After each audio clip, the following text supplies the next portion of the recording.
Hello, Augies Worldwide. I'm Dave Kassler, amateur radio call sign KE0OG, here with another episode of Ask Dave.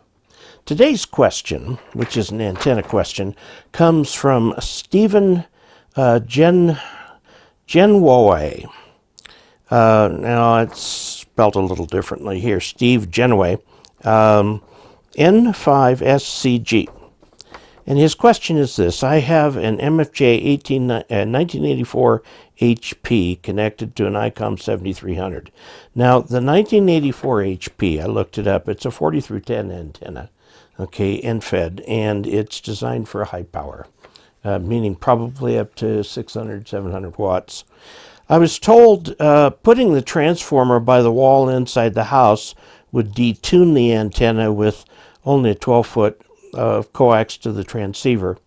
It is right up against the inside wall, mainly because the MFJ 1984 HP is not waterproof.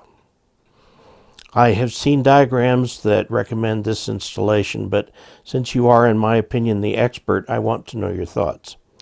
I have it in the horizontal right now and 10, maybe 8 feet off the ground. Planning on installing a mast for inverted V to 35-foot center, best I can do in my property. I know you recommend Halfwave. Well, I will be on 20 meters, but only quarter wave on 40 meters. First of all, Stephen, the thing about antenna height is a conundrum for any multiband antenna, because if you put an antenna up a half wave for one band, it won't be a half wave for another band. It's just an inherent feature of multiband antennas. That does not stop people from using them, however. I mean, we can't all afford the room for a single band dipole at the correct height for every band. It'd be utterly impractical, which is why we do multiband antennas. Now, your antenna is similar to one I tested once from MFJ. And what I found was that keeping the little transformer box close to the rig was important. And looks like you've mounted that on the inside of the wall. Let's see if that's important, because I don't think it is.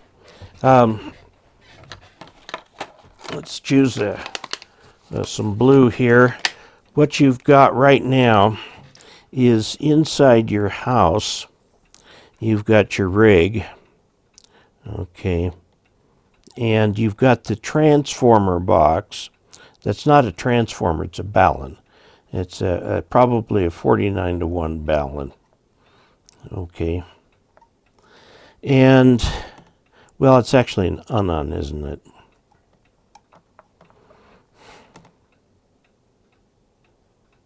No, that's not true, it's a Balun.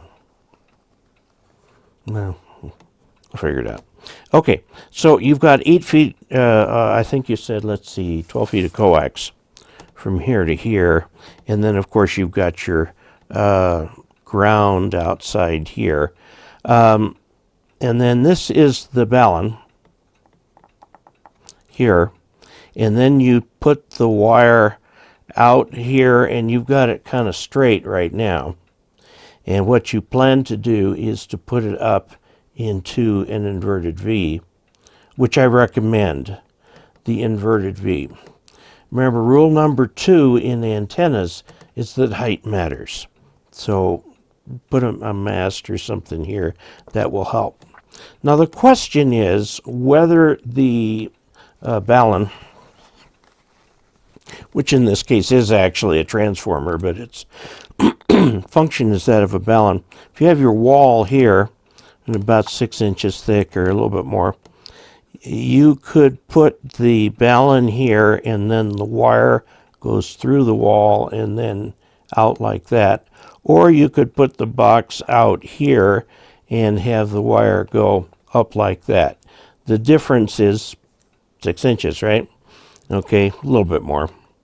Now, this being not terribly waterproof, I wouldn't worry about it so much. You can put it up in such a position that it will drain down that way.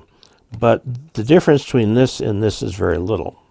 Now, I want to caution you about one thing about any kind of wires going into your wall. If this is the wall here and you've got a wire here, you want to bring this to an insulator, and I'll show that in orange. Some sort of an insulator tied with a rope or something. Okay, and then the wire comes down like this, and just a little loop. Very tiny little loop. It's called a rain loop. So when water runs down the antenna, it will run down this way and drip here, rather than going into the house and getting the insulation wet. Okay. Now, another way you can do that, if you do have the thing straight out like this, is tie a rag around the thing like this, so that the water will drip out. These are called drip loops or rain loops. And it's a very small thing. I mean, it's just a few inches. That's all you need. Okay. So let's see if we can make sure that we've answered all your questions. First of all, putting the transformer inside the house and then going directly out from there is, you want to note that that is the high voltage end of the dipole. So you want to make sure it's well insulated, and you can put it either inside or outside. My preference would be to put it outside, and make sure that there are drain holes on the bottom of the case so that you don't collect water in there when it rains. Let's see, you've got an N5, so you're Texas, somewhere in that region, and you can get quite a bit of rain there. Okay, so that would work. Okay, remember that is, if it's in the house, the terminal that's on the top is at high voltage, and so you don't want to put it anywhere children or pets can touch it, and you yourself might want to put a little plastic box over it or something like that. Make sure you don't run it near to any metal that's in the wall, because it could arc to that, and that could be a fire hazard. Those are the reasons that I would recommend that you actually put the box outside, and put it in a drip loop, so that you won't have a problem with water running down and then into the house. Okay, I have it horizontal right now, 10 to 8 feet off the ground. It'll work, but that's a very compromised position for the antenna. If you can get the middle to 35 feet, that's wonderful, and would work very well. Now, if you wanted to do half wave, you'd have to put the ends up much higher to keep it in inverted V. You don't want the central angle to be, you want it to be about 120 degrees. 90 degrees would be the minimum. 120 degrees would work fine. Okay, so I hope that helps answer your question. And did I put it in? The giveaway for the month of February 2022 is a little radio from Baofeng. We'll have a picture on it of this right here.